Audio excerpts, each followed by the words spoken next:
જય શ્રી કૃષ્ણ મિત્રો, રાધે રાધે. આજના આ દિવસે ભાદરવા ત્રીજના દિવસે કેવડા ત્રીજ કરવામાં આવે છે.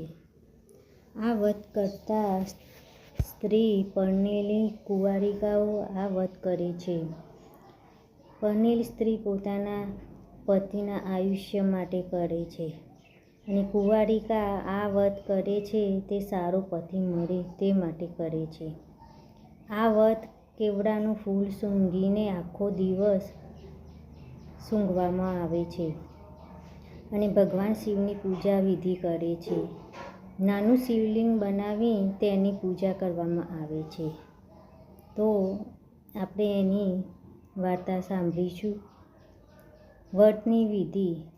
આ વ્રત ભાદરવા સુદ ત્રીજના દિવસે લેવાય છે. વ્રત કરનારે નિત્યક્રમમાંથી પરવારી ભગવાન શંકરની કેવડાથી પૂજા કરવી. આ દિવસે નકોડો ઉપવાસ કરવો અને આખો દિવસ કેવડો સૂંઘવો. આ વ્રત કરવાથી ભગવાન શંકર પ્રસન્ન થાય છે અને મનોવાંછિત ફળ આપે છે. વ્રત કથા. એક વખત કૈલાસ પર્વત ઉપર ભગવાન શંકર અને માતા પાર્વતી સોગઠાબાજી રમવા બેઠા હતા અને રમતા ખૂબ રસાકરી ભરી જામી હતી રમત.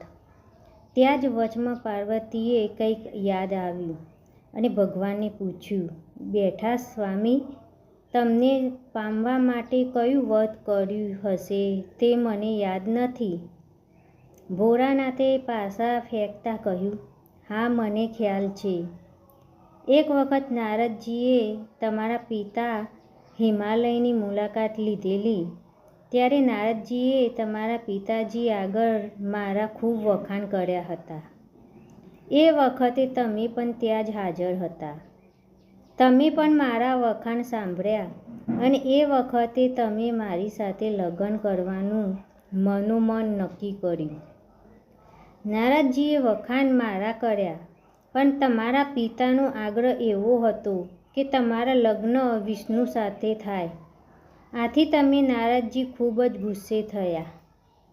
ભોળાનાથ વધુમાં આગળ જણાવે છે, ત્યારબાદ તમારી મૂંઝવણ તમારી સહેલીને કહી.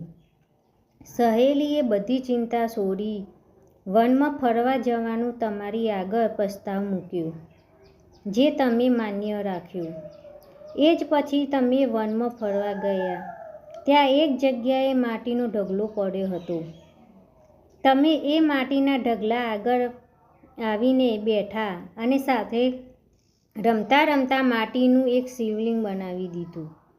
ત્યાર પછી તેની પૂજા કરવા માટે કેવડો, બીલીપત્ર વગેરે લાવ્યા. ભક્તિભાવે આ બધું વસ્તુઓ શિવલિંગ ઉપર ચઢાવી. ભાદરવા સુદ ત્રીજનો એ દિવસ હતો. તેમ એ દિવસે ગુસ્સામાં કંઈ ખાધું નહોતું, છતાં તમે પ્રસન્ન ચિત્તે ભૂખ્યા પેટે મારી પૂજા કરી. આથી હું તમારા ઉપર પ્રસન્ન થયો અને તમને વરદાન માગવા કહ્યું. ત્યારે તમે વિમ્ર ભાવે ફટક એટલું જ માગ્યું કે હે ભોળાનાથ, જો મેં આપને ખરા અંતરથી ભજ્યા હોય અને ખરા હૃદયથી પ્રેમ કર્યો હોય તો આપ મારા સ્વામી બનો. તથાસ્તુ કહી પછી હું અદૃશ્ય થઈ ગયો.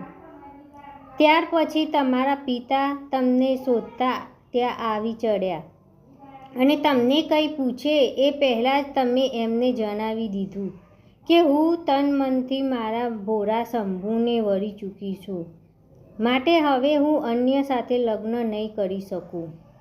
તમે જાણે અજાણે એ દિવસે મને કેવડાથી પૂજ્યો હતો, એટલા માટે એ વ્રતનો પ્રભાવ તમારા પિતાજી પર પડ્યો અને થોડા દિવસમાં તેમને તમારા લગ્ન મારી સાથે કરી દીધા.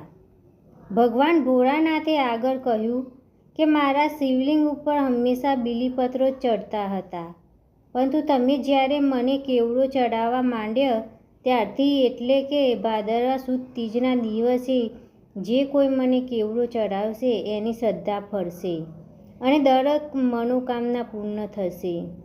હે ભોળાનાથ, તમે જેમ પાર્વતીને ફળ્યા તેમ આ વ્રત કરનારને સૌ કોઈને ફળજો. રાધે રાધે, જય શ્રી કૃષ્ણ. આ વિડીયો ગમ્યો હોય તો લાઈક કરજો, શેર કરજો, સબસ્ક્રાઈબ કરજો.